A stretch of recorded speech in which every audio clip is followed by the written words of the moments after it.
ATC के बाहर 8-8, 9-9 घंटे गर्मी के अंदर बिठाए रखा।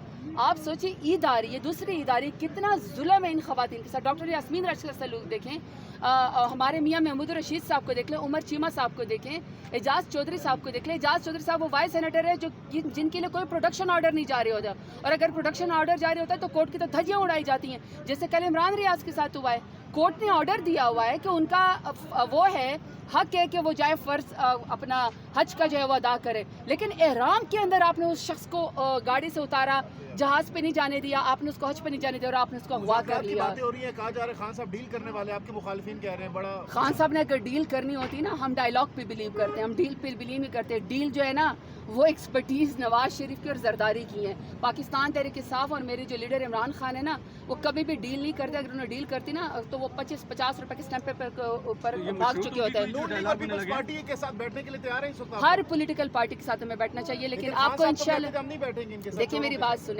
बात सुने, हम जमहूरी पार्टी हैं, हमने जुल्म और जबर के बावजूद हमने इलेक्शन लड़ा, और जुल्म और जबर के बावजूद हम अभी तक पाकिस्तान के अंदर डटे हुए, क्योंकि हमने पाकिस्तान में ही सियासत करनी है। जब हमारा मैंडेट की वापसी की बारी आएगी, जब हमारी ख़वातीन को बेगुनाह हमारे वर्कर्स को जेलों से बाहर लेकर आया जाएगा, जब खान साहब की जो बेगम साहिबा बुशरा बीबी को गलत झूठे केस के बजाय उनको बाहर लेकर आया जाएगा और खान साहब की रिहाई मुमकिन होगी, इन सब चीज़ों के ऊपर बात हो सकती है। में मिलने जा रही हैं आप, मुबारकबाद देने? मेरी हर रोज़ मैं हर दफ़ा अपना नाम भेजती हूँ कि मुझे खान साहब से मुलाकात की जा दी जाए। मिलने दिया जा रहा है? कोई बात नहीं, एक दिन तो उम्मीद पे दुनिया कायम है, एक दिन तो इंशाल्लाह खान साहब के साथ ज़रूर मेरी मुलाकात होगी। बहुत बहुत थैंक यू।